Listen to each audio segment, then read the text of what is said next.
Boa noite, igreja. Graça e paz. Tudo bem com vocês? Não quero tomar muito do seu tempo. Mateus, capítulo 22.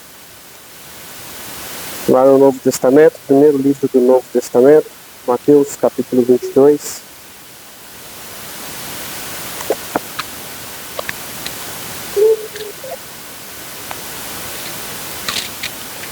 Versículo 36 ao 40. Na medida que achar o texto, se coloque de pé, em reverência à palavra. Isso, Mateus capítulo 22, 36 ao 40. Todos encontraram? Amém. Mateus capítulo 22, versículo número 36, vai começar assim.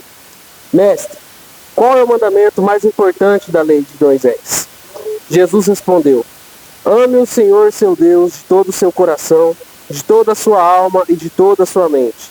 Este é o primeiro e o maior mandamento. O segundo é igualmente importante. Ame o seu próximo como a si mesmo. Toda a lei e todas as exigências dos profetas se baseiam nesses dois mandamentos. Agora Mateus capítulo 25, versículo 35 ao 46. Eu já vou lendo Mateus 25, de 35 ao 46. 34, 35. Pois tive fome e vocês me deram de comer. Tive sede e me deram de beber. Era estrangeiro e me convidaram para a sua casa. Estava nu e me vestiram. Estava doente e cuidaram de mim. Estava na prisão e me visitaram. Então os justos responderão, Senhor, quando foi que vimos faminto e lhe demos de comer? Ou sedento e lhe demos de beber? Ou como estrangeiro e convidamos para a nossa casa? Ou nu e o vestimos? Quando foi que vimos doente na prisão e o visitamos? E o rei dirá, eu lhes digo a verdade, quando fizeram isso ao menor desses meus irmãos, foi a mim que fizeram. Em seguida o rei se voltará para todos que estiverem à sua esquerda e dirá, fora daqui, malditos, para o fogo eterno preparado para o diabo e seus anjos. Pois tive fome e vocês não me deram de comer. Tive sede e vocês não me deram de beber. Era estrangeiro e não me convidaram para a sua casa. Estava nu e não me vestiram. Estava doente na prisão e não me visitaram. Então eles dirão, Senhor, quando vimos faminto, sedento, como estrangeiro, nu, doente ou na prisão, e não ajudamos? Ele responderá, eu lhes digo a verdade, quando se recusaram a ajudar o menor desses meus irmãos e irmãs, foi a mim que se recusaram a ajudar. E esses irão para o castigo eterno, mas os justos irão para a vida eterna. Agora Lucas, capítulo 25, versículo... Lucas 10, capítulo 25 ao 37. Um pouquinho mais extenso, mas eu preciso que vocês entendam até onde eu quero chegar. Amém? Lucas capítulo 10, versículo 25 ao 37. Certo dia, um especialista da lei se levantou para pôr Jesus à prova com essa pergunta. Mestre, o que preciso fazer para herdar a vida eterna? Jesus respondeu, o que diz a lei de Moisés? Como você a entende? O homem respondeu, ame o Senhor seu Deus de todo o coração e toda a sua alma, de toda a sua força e de toda a sua mente. Ame o seu próximo como a si mesmo. Está correto, disse Jesus. Faça isso e você viverá. Versículo 29. O homem, porém, querendo justificar suas ações, perguntou a Jesus, e quem é o meu próximo? Jesus respondeu com uma história. Certo homem descia de Jerusalém a Jericó, quando foi atacado por bandidos. Eles lhe tiraram as roupas e espancaram e o deixaram quase morto à beira da estrada. Por acaso descia por ali um sacerdote. Quando viu o homem caído, atravessou para o outro lado da estrada. Um levita fazia o mesmo caminho. Viu o homem caído, mas também atravessou e passou longe. Então veio um samaritano, e ao ver o homem teve compaixão dele. Foi até ele, tratou os seus ferimentos com óleo e vinho e enfaixou. Depois colocou o homem em seu jumento e o levou para uma hospedaria, onde cuidou dele. No dia seguinte, deu 2 moedas de prata ao dono da hospedaria e disse: cuide deste homem, se precisar gastará mais com ele, eu lhe pagarei a diferença quando voltar. Qual desses 3 você diria que foi o próximo do homem atacado pelos bandidos? Perguntou Jesus. O especialista da lei respondeu: aquele que teve misericórdia dele. Então Jesus disse: vá e faça o mesmo. Amém? Feche seus olhos, curva sua cabeça. Obrigado, Jesus, por essa noite. Obrigado pela tua palavra que incendeia os nossos corações. Obrigado pela sua misericórdia sobre a nossa vida, Pai. Nós estamos aqui nessa noite para receber aquilo que o Senhor tem para falar conosco. Seja nos criticando, seja nos ajudando, nós estamos aqui, dispostos a te ouvir, Pai. Me usa nessa noite como um instrumento de bênção para a sua igreja. Espírito Santo, tome lugar aqui nesse meio. Sela todas as portas, todas as janelas, todo ataque de Satanás contra a vida de cada um que aqui está. Em nome de Jesus, amém. Pode se sentar. Amém? O título dessa mensagem é: quem é o meu próximo? Eu precisei usar os textos de Mateus para que a gente pudesse entender antes o contexto disso tudo. Quem é o meu próximo? Preciso que você fique com essa reflexão em sua mente. Quem é o meu próximo? Normalmente nós entendemos que o próximo é alguém que a gente tem um pouco mais de afinidade. Normalmente nós entendemos que é os nossos parentes. Ou, se a gente olhar no contexto geográfico, o próximo é uma cidade vizinha.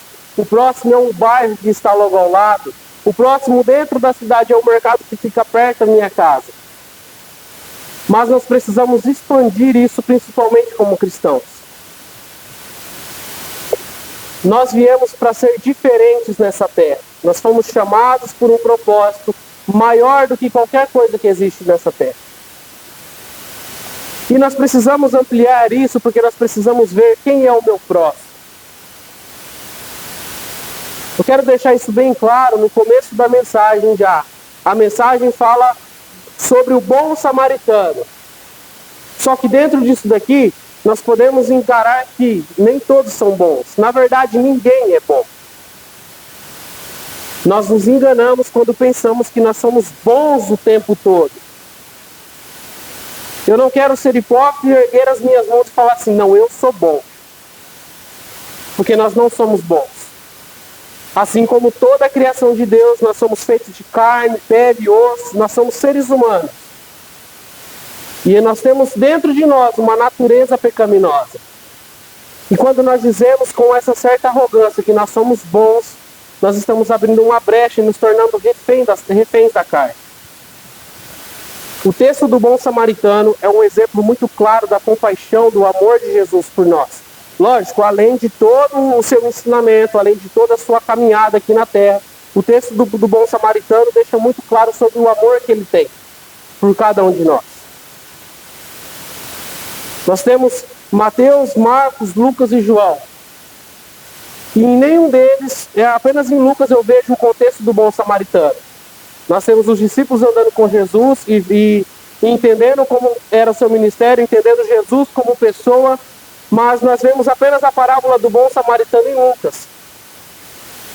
E esses 4 evangelhos são uma perspectiva diferente de como os discípulos viam Jesus, como os discípulos viam o ministério de Jesus.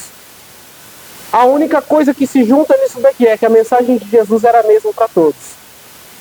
O ensinamento se torna diferente para cada um, mas a mensagem de Jesus é a mesma para todos. E o que eu quero dizer é que nós não somos bons. Porque ser bom não é apenas ações. Ser bom não é apenas gestos. Ser bom não é apenas você ter bons pensamentos. Não, você ser bom vai muito além disso. Vamos pegar como, por exemplo, nós tivemos recentemente aquela enchente no Rio Grande do Sul, onde devastou casas, onde acabou com famílias, empresas e várias outras coisas. E a nossa bondade como cristão começa a ser demonstrada quando a gente tem compaixão daquelas pessoas que estão lá. A nossa bondade como cristão começa a ser refletida quando nós nos importamos, não somente conosco, mas principalmente quando a gente se importa com pessoas de fora. Toda a história da Bíblia, todo o evangelho que você lê, você percebe que é sobre o outro, nunca é sobre você. Deus chamou Moisés para libertar outros. Deus chamou Abraão para ser pai de multidões, outros. Deus mandou Jesus na terra para morrer por outros. Deus não mandou Jesus na terra, não. Jesus morre por você. Não. Deus envia Jesus à terra para morrer por outros. E isso deixa muito claro aqui na parábola do bom samaritano. Porque muitas vezes nós, como cristãos, nós estamos fechando os olhos para algumas coisas que tem no mundo. É bacana porque a gente se acha demais. Há algum tempo atrás eu estava em casa, estava cortando a grama e apareceu um cara no meu portão, me pedindo água. Aparentemente um andarilho, ele apareceu no meu portão pedindo água e eu fui até a cozinha para pegar. Peguei uma garrafa de água e o erro tá aí. Sabe o que eu ia fazendo? Eu ia pegando um copo de plástico. E um copo de plástico não tem importância se precisar. É aí que é a nossa hipocrisia. A gente acha que é bom até a gente ser testado. E aí a Luana olhou para mim e falou assim: não, leva um copo de vidro, ele merece um copo de vidro. E a gente é hipócrita em dizer que a gente, por ser um cristão, a gente é bom. Eu levei um copo de vidro para ele, ele tomou água, ele foi embora e eu não vi mais ele. Mas no mesmo momento já veio essa mesma palavra que eu li em Mateus. Tive sede, me deste de beber, tive fome, me deste de comer, estava preso e me visitaram. E esse é o problema do cristão, achar que é bom em tudo, achar que é bom para tudo. Só que não se esqueça que somente uma das qualidades não te leva até o céu. A bondade não te leva até o céu. A sua boa intenção, como eu ministrei na semana passada, não te leva até o céu. Por que que ninguém é bom? Porque se todos fossem bons e essas qualidades valessem para te colocar no reino de Deus, a gente poderia viver de qualquer maneira. Se cada qualidade, não, eu sou um cara bem posicionado, opa, isso me leva para o céu. Eu sou uma pessoa boa, eu ajudo todo mundo, isso me leva para o céu. Eu tenho um coração bom, eu dou tudo que eu tenho para alguém, beleza, isso me leva para o céu. Opa, eu tenho uma boa intenção, isso me leva para o céu. Não, muito pelo contrário. O que te leva para o céu são todas essas coisas condicionadas. Então vamos lá. No contexto bíblico, a palavra próximo é usada para se referir a outro ou a outro semelhante. Qualquer pessoa com quem devemos ter consideração e respeito, independente ela quem seja. É o princípio de amar e cuidar dos outros, como exemplificado na expressão amar o próximo como a si mesmo. Vou perguntar de novo, quem é o seu próximo? Quem tem sido o seu próximo? Eu quero te propor um desafio para essa semana. Eu quero que você encontre quem é o seu próximo. E o seu próximo não é somente uma ajuda, não. O próximo não é somente a gente pegar uma cesta daqui e levar para uma família carente, não, muito pelo contrário. O próximo é onde nós estamos colocando as nossas intenções como boas ações, com bons atos, com boas palavras. De repente o seu próximo está apenas precisando de um bom dia. Já percebeu como um bom dia muda a vida de muita gente? Já percebeu como um sorriso sincero muda a vida de muita gente? Pega alguém que está passando na rua, cidade pequena tem muito disso, de qualquer um que está passando na rua se cumprimenta. Você pega uma cidade maior, como Maringá, por exemplo, você passa na rua, se você fala bom dia para alguém, você é um doido, você é um estranho, mas experimenta você fazer isso. Passa pela rua, seja alguém que você não conheça, até alguém às vezes que você não gosta. Fala um bom dia, dá um aperto de mão e você vai ver qual é a mudança que isso vai trazer para você. Eu tenho levado tanta porrada sobre essa questão porque nós achamos que somos bons em algo, mas nós não estamos desempenhando nosso papel funcional como cristão, que é isso. A bondade está lá em Gálatas como um dos frutos do Espírito, quando Paulo fala. Só que não é somente a bondade, tem muitas outras coisas. Eu trabalho com atendimento ao público aos fins de semana e eu tenho levado umas porradas tão grandes, até estava comentando com a minha mulher que sábado eu cheguei em casa Nossa, acabou com o meu dia o que aconteceu.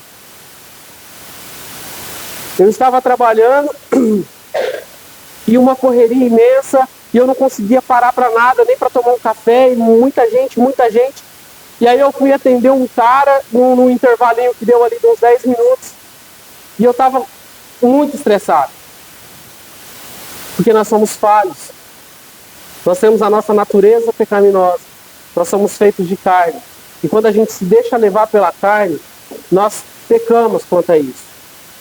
E eu estava muito estressado. Olha só, eu não conhecia o homem, não tinha contato assim com ele à primeira vista. E eu atendi ele como eu atendi a todos, pois não, o que o senhor precisa? Peguei o pedido dele.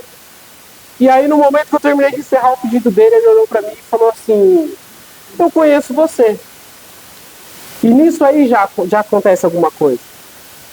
Porque de repente nós passamos uma imagem para algumas pessoas e nós não nos lembramos da imagem que nós passamos a ela. E isso depois vai se acarretar numa bola de neve que vai contra você mesmo. É sobre o que eu ministrei na semana passada. Sobre as intenções. Às vezes nós estamos fazendo com boas intenções, mas nosso posicionamento está errado. Então ele olhou para mim e falou: eu conheço você. Eu falei: eu não me lembro. Você mora no ângulo, né? Eu falei: moro sim. Aí falei de quem que eu era parente, porque o meu sogro e a minha sogra são bem conhecidos na cidade. E falou assim: você é o pai do Benjamin, né? Eu falei: sou. Eu era motorista da van que levava ele para Iguaraçu, no ônibus da PAI e tal. E, de verdade, aquilo foi um tapa, como se o Espírito Santo tivesse pegado pelo meu colarinho, tivesse dado um tapa de cada lado da minha cara. Porque todas as vezes que eu não estava em casa, quem descia da van, um trabalho que não é especificamente dele, quem descia da van, pegava a cadeira, colocava no banco, amarrava com todo o amor do mundo, era ele. E naquele momento eu me senti constrangido por ter atendido com um coração tão duro alguém que tratou tão bem o sangue que é do meu sangue. Alguém que eu tenho um amor incrível, alguém que eu testemunho tanto sobre os milagres. Mas eu tive a capacidade de atender com um coração tão duro aquela pessoa.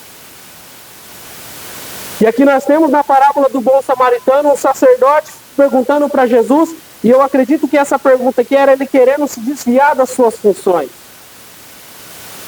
Porque a lei sacerdotal naquele tempo deixava claro sobre ajudar as pessoas, mas somente se elas estivessem vivas, demonstrando como que estavam vivas. E o texto vai dizer que o homem estava quase morto à beira da estrada.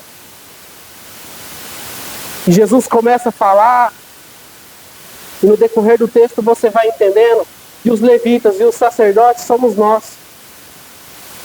Mas nós também somos os bons samaritanos. Mas é por isso que nós não somos o tempo todo bons.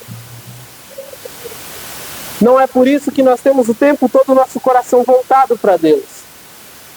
O dia que um homem apareceu na minha porta, eu poderia simplesmente ter ignorado ele. Eu simplesmente poderia ter deixado de lado e falado que eu não tinha uma água naquele momento.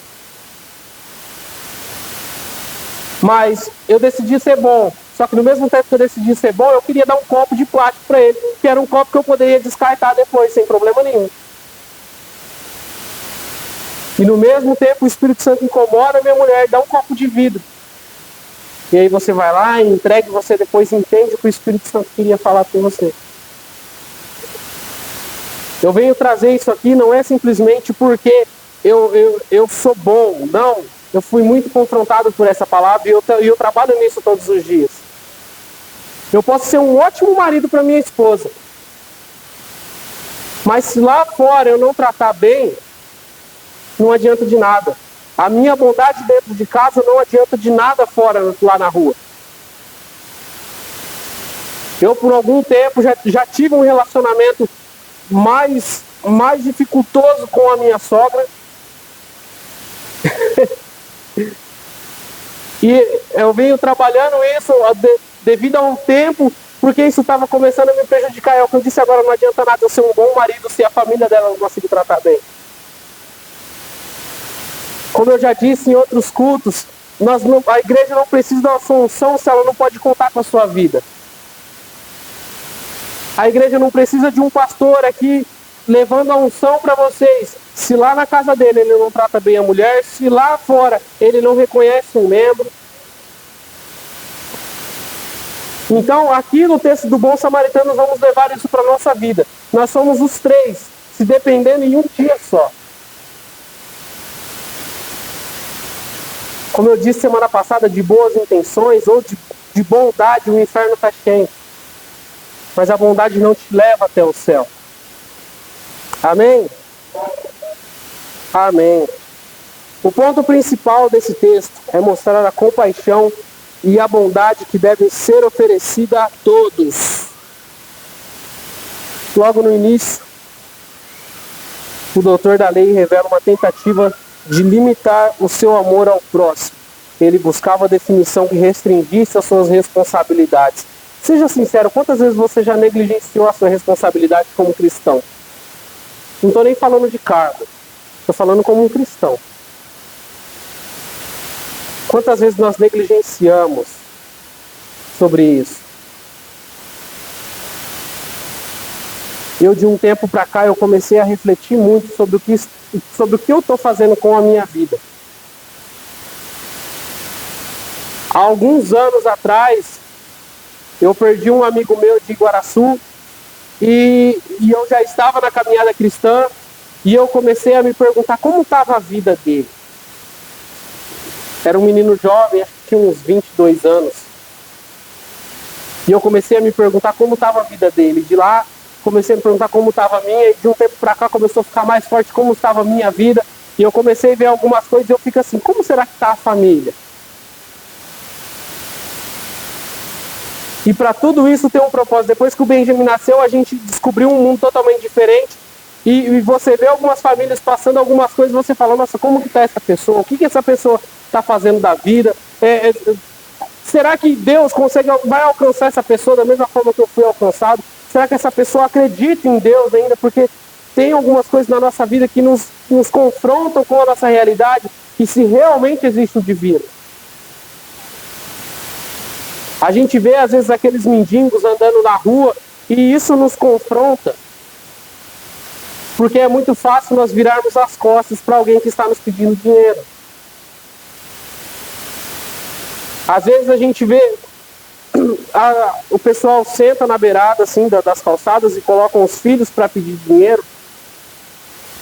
E isso foi um confronto para mim também, porque eu tinha muito costume de às vezes passar reto ou esperar alguém estar passando para mim passar do lado da pessoa. Como eu disse, nós não somos bons o tempo todo. Nós não somos perfeitos. Aquele que era perfeito já veio e morreu por nós. E hoje nós estamos aqui, trabalhando um pouquinho a cada dia mais. E como eu disse, não se deixe enganar. Apenas uma qualidade não vai te levar para o céu. E mesmo você pode ter todos os frutos do Espírito. A bondade, a mansidão, o amor, a paz, o domínio próprio.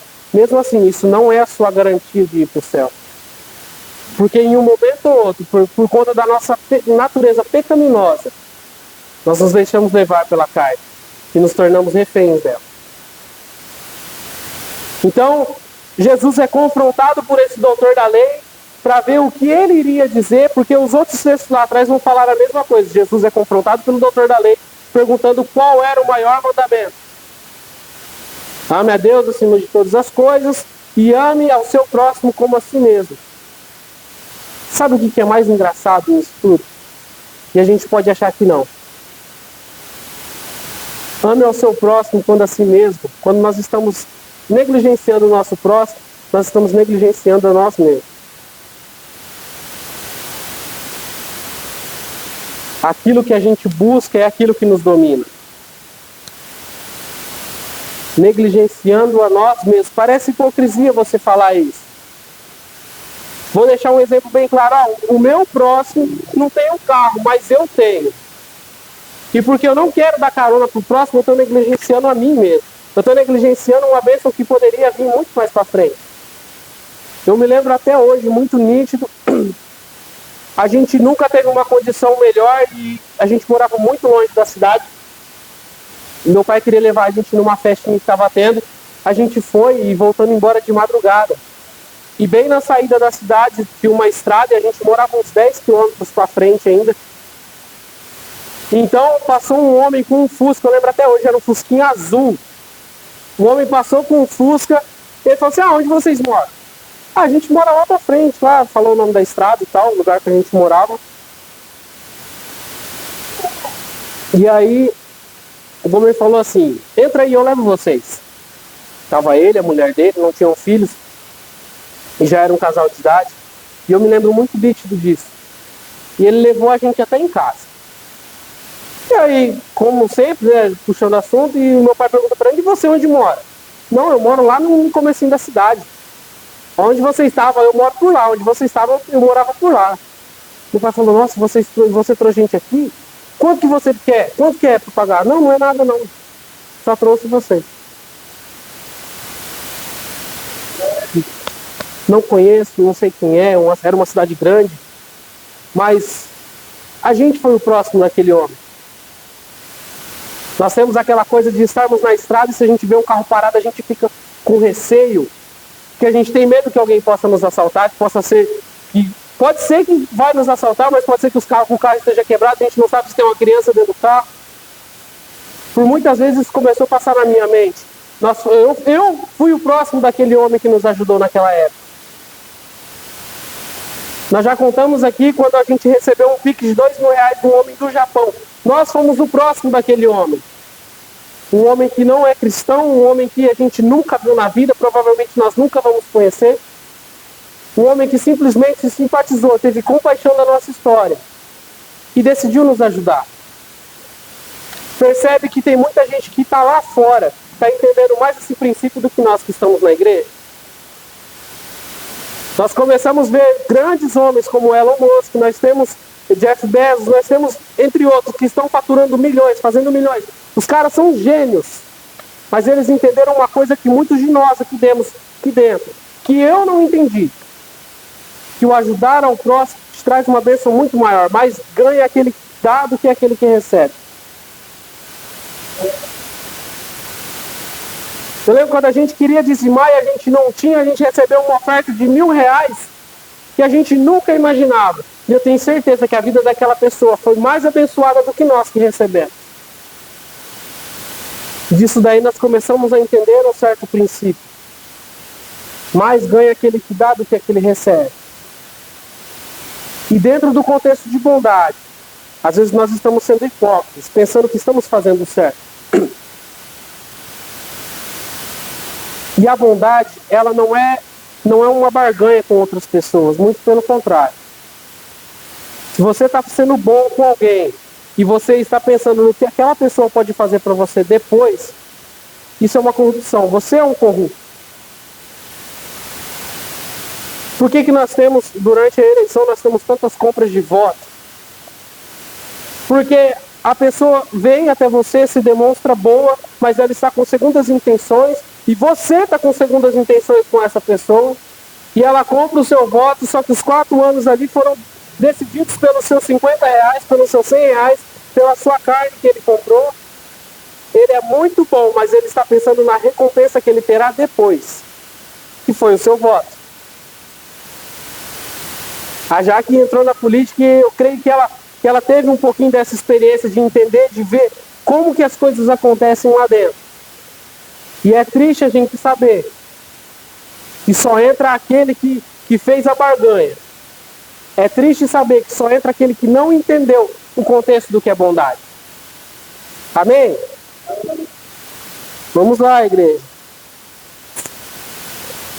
Como o homem que foi roubado, o sacerdote estava descendo e, consequentemente, estava vindo de Jerusalém. E ele não tinha que se preocupar em executar os seus trabalhos no templo. E como eu disse, as leis eram leis. E claramente só se criaria uma precedência se o homem estivesse claramente vivo. O texto diz que o homem parecia estar morto. E a crítica de Jesus aqui ao sacerdócio é mais moderada que a dos essênios e a dos profetas em Oséias 6:9. Eu quero que vocês leiam depois somente esse pedacinho, para vocês entenderem o que está dizendo nesse texto. Oséias capítulo 6, versículo 9, somente esse pedaço Então Jesus foi muito moderado na resposta que ele deu aqui. Amém? Sobre a questão de bondade, nós temos aqui 3 pontos. Eu quero abordar cada um com vocês. Vamos lá, Lucas 10, versículo 30 ao 32. A indiferença dos religiosos. Jesus respondeu com uma história. Certo homem descia de Jerusalém para Jericó quando foi atacado por bandidos. Eles lhe tiraram as roupas e o espancaram e o deixaram quase morto à beira da estrada. Por acaso descia por ali um sacerdote. Quando viu o homem caído, atravessou do outro lado da estrada. Um levita fazia o mesmo caminho e viu o homem caído, mas também atravessou e passou de longe. Amém? Quem que eram os sacerdotes naquela época? Para vocês entenderem bem, os sacerdotes eram descendentes de Arão. Então todos aqueles que vinham da descendência de Arão se tornavam sacerdotes. E por assim ia se passando de geração a geração. Já os levitas não precisavam ser descendentes dessa tribo. Mas eles tinham um papel muito importante dentro da comunidade daquela época. E eles ajudavam os sacerdotes também na ausência de um. Nós temos o texto que eu li semana passada sobre a Arca da Aliança, que era designada para ser carregada pelos sacerdotes, mas quando não eram sacerdotes, precisavam ser os levitas. Ou seja, existe aí uma linhagem, uma denominação forte dentro disso tudo. Amém? O sacerdote e o levita representam aqueles que conhecem a lei de Deus, mas não aplicam em nossa vida. Estamos negligenciando a dor do outro, porém esquecemos que já passamos por coisas piores e Jesus não nos negligenciou. Estamos negligenciando a dor do próximo, mas nós estamos esquecendo de onde Jesus nos resgatou. Estamos virando as costas para certas situações que existem até mesmo dentro das nossas famílias. Mas nós não podemos esquecer que quando nós estávamos passando às vezes pela mesma situação, Jesus nos alcançou. E por Ele ter nos alcançado, nós temos o dever e a obrigação de ajudar as outras pessoas que estão entre nós. Nós estamos aqui orando pelos enfermos, mas somente orar pelos enfermos no ato aqui não adianta de nada. Porque muitas vezes nós estamos apenas sendo figurantes dentro desse contexto. De imediato nós somos figurantes. Será que dentro da nossa casa nós temos continuado as nossas orações pela vida dessas outras pessoas? E não somente da igreja. Será que dentro da nossa casa nós temos continuado as nossas orações por pessoas que estão perdidas no mundo? Será que nós estamos realmente olhando lá para fora para ver o que estava acontecendo? Nós temos nos compadecido com algumas outras coisas? Semana passada nós tivemos, e isso é fora do Brasil, nós tivemos nos Estados Unidos um furacão que estava passando com uma destruição muito forte. E eu comecei a pesquisar um pouco mais sobre isso. E o que me veio em mente foi sobre como essas pessoas vão se reerguer depois que tudo isso passar. O que elas perderam? Familiares, bens. A nossa bondade precisa se prescindir além de 4 paredes da igreja. O pastor estava em casa segunda-feira e a gente conversando um pouco sobre política e falando sobre alguns cargos que tem dentro da questão da prefeitura, e o pastor falou assim, quem trabalha com assistência social e CRAS, você precisa gostar daquilo ali, você precisa ser chamado para aquilo. Você que trabalha com assistência social, você tem que gostar de estar com gente que está na miserabilidade. Nós, na condição de como pobres, nós vivemos bem, porque tem gente que está muito abaixo disso. E nós precisamos, como igreja, nós temos o dever e a obrigação de nos compadecer com essas pessoas. Tem uma mulher que mora perto de casa lá e a Luana sempre fala dela e a Luana sempre conversa com ela e a história de vida dela é muito tocante. Mas além disso, nós precisamos ter uma compaixão. Eu olho para ela assim e eu tenho uma compaixão muito grande porque é uma mulher sozinha com 3 filhos. Que tem uma vida totalmente destruída, que veio de uma família totalmente destruída. Vamos entender que a nossa bondade precisa prescindir essas 4 paredes aqui. Vamos deixar de ser apenas figurantes. Nós precisamos nos colocar no lugar do outro, precisamos começar a sentir a dor do outro. Nós temos muito isso que é problema dele. Não, esse problema é seu. A partir do momento que você se tornou cristão, esse problema é seu. A morte de Jesus se tornou um problema seu. Os perseguidos após Jesus se tornou um problema seu. O que acontece dentro das igrejas se tornou um problema seu. Vamos deixar de ser hipócritas e parar de ser apenas figurantes dentro da bondade. Vamos parar de achar que nós somos bons o suficiente. Nós não somos. Vamos parar de achar que nós somos bons o suficiente para mim não ter que limpar um banheiro. Vamos parar de achar que nós somos bons o suficiente para mim não ter que ficar na porta. Vamos parar de achar que nós somos bons o suficiente para não vir para uma igreja pequena. O evangelho é sobre a doação pelo outro, nunca vai ser sobre você. O que vem para você é consequência dos seus atos. Pode reparar. Quanto mais você semeia, mais você colhe. Só que com a sua bondade no coração, você consegue colher muito mais bem. Amém? Segundo ponto. A compaixão do samaritano. Lucas 10, do 33 ao 35.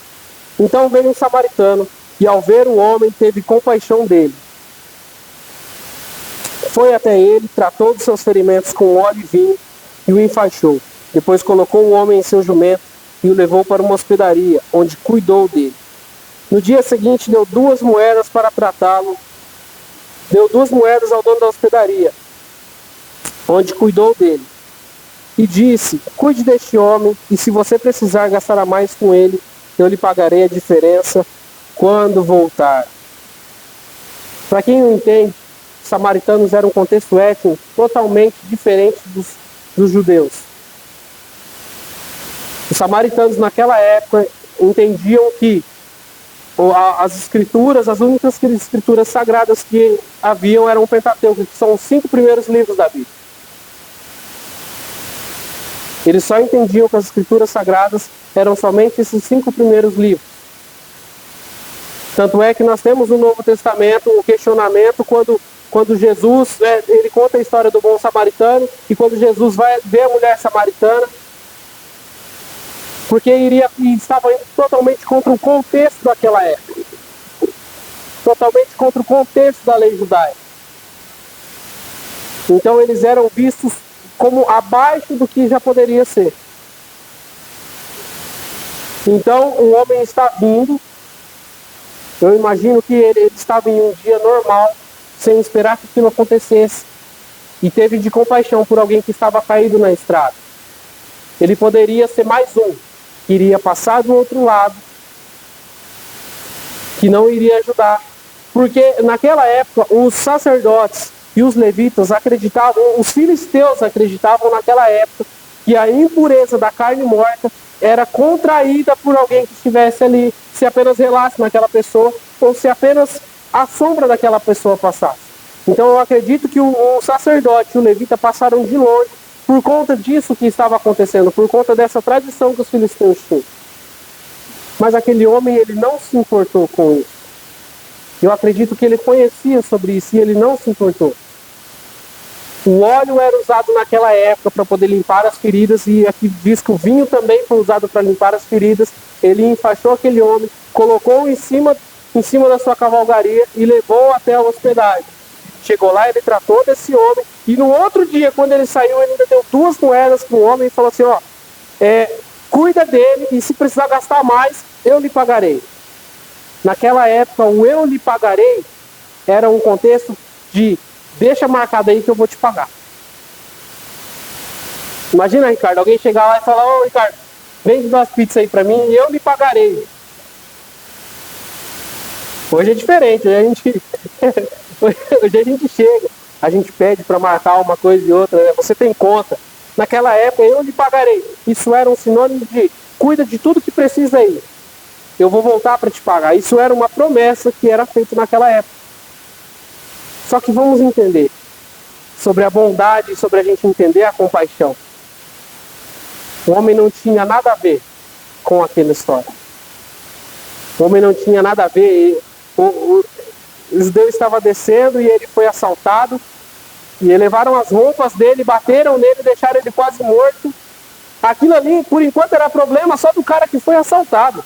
O sacerdote passou por ali e falou, isso não é problema meu. O levita passou e falou, isso não é problema meu. O cara não tinha nada a ver com isso. Muito pelo contrário, ele poderia ter se afastado, porque ele era totalmente contra a tradição que existia naquela época. É um extremo e outro. Ele teve de compaixão do homem, ele parou, ele tratou do homem, ele cuidou. E outra coisa, ele ainda assumiu uma conta que não era para ser dele. Quando ele fala aqui que tudo que precisava, eu acredito que fosse até com despesas médicas. Eu acredito que se aquele homem piorasse e precisasse de mais coisas, ele estava disposto a pagar. Será que nós estamos dispostos a pagar o preço pela vida de outras pessoas? Será que nós estamos dispostos a nos colocar no lugar e passar pela mesma dor de outras pessoas? Um exemplo simples que nós temos é a caixinha aqui. Quando nós trazemos a doação aqui, é o que eu estava falando antes. Quando nós trazemos a doação aqui, pensando na recompensa que nós vamos ter, nós estamos tentando comprar uma bênção, nós estamos sendo corruptos.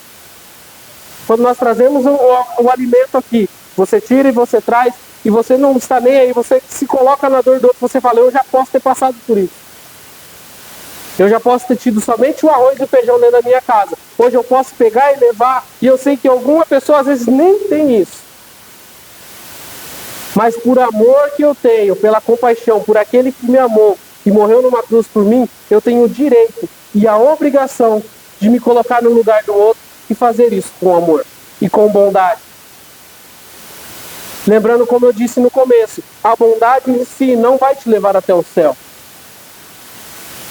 Porém, ela é um dos pilares que te levam até lá. Um coração puro, um coração quebrantado. Se colocar da dor do outro, a recompensa é muito maior. Nós temos uma recompensa eterna. Amém? Terceiro e último ponto, a conclusão que Jesus. Lucas 10, do 36 ao 37. Qual desses três você diria que foi o próximo do homem atacado pelos bandidos? Perguntou Jesus. O especialista da lei respondeu, aquele que teve misericórdia dele. Nesse pequeno pedaço, Jesus redefine totalmente o que havia naquela época. Ele redefine que o nosso amor e a nossa misericórdia vai além de grupos e etnias. O nosso amor e a nossa misericórdia vai além de nós apenas entrarmos dentro de casas de pessoas. O nosso amor e a nossa misericórdia está nas ruas, onde nós temos moradores, onde nós temos prostitutas, onde nós temos traficantes, onde nós temos drogados. E por muitas vezes, nós como cristãos estamos negligenciando isso. Teve um dia que eu estava no mercado e chegou um senhor bêbado lá e ele ficou em volta de mim. Eu até brinquei com ele, falei, eu tenho um sangue doce para isso. E ficou em volta e, em primeira instância, a intenção minha, da minha carne, era pedir para ele sair de perto.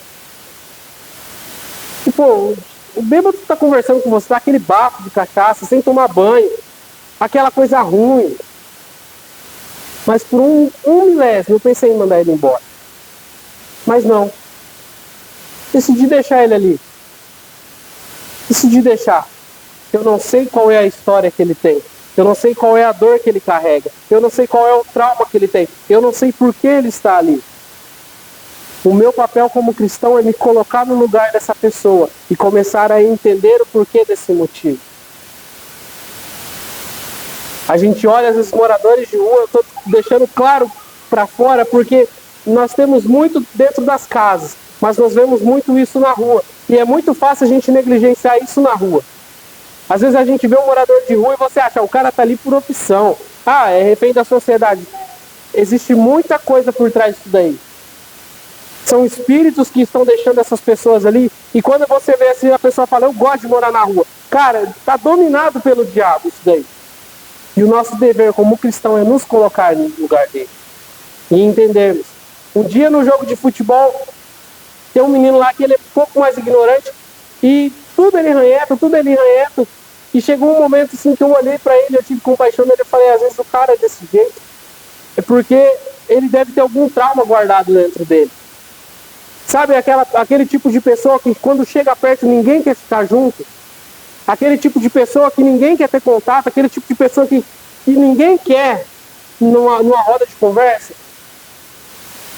E eu me coloquei no lugar dele. Imagina se eu fosse esse tipo de pessoa, e onde eu chego as pessoas saem de perto, que ninguém quer conversar comigo.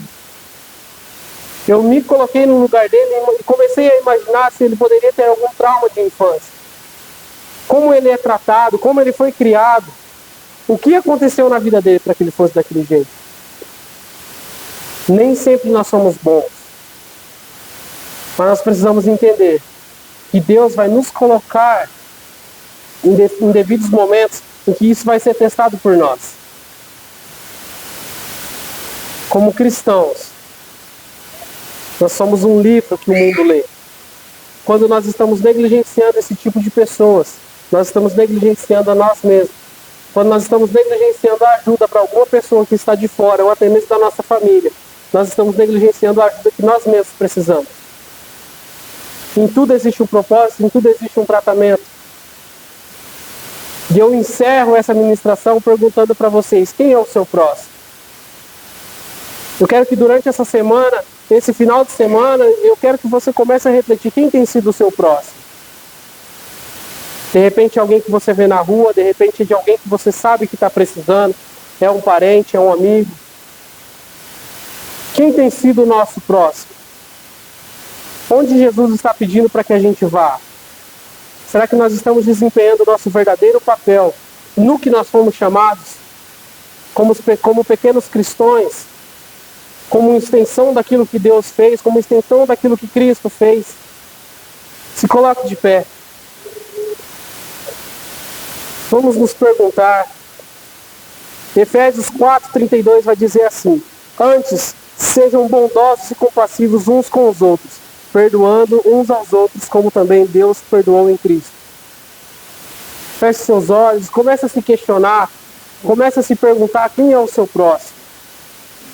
Onde você está negligenciando? Quem você está negligenciando? Onde Deus está te pedindo para ir? Quem tem sido o seu próximo na sua vida? Nós precisamos nos tornar verdadeiros cristãos, nós precisamos abrir o nosso coração com uma verdadeira bondade, uma verdadeira intenção, sem pensar na recompensa. Nós estamos nos doando. Vamos entender que o Evangelho é para os outros. O Evangelho é sobre o outro, nunca sobre nós. Nós nos colocamos em sua presença, Pai, nessa noite. Nós estamos aqui nos rasgando e nós estamos aqui nos abrindo e nos incomode, Pai. Quem tem sido o nosso próximo?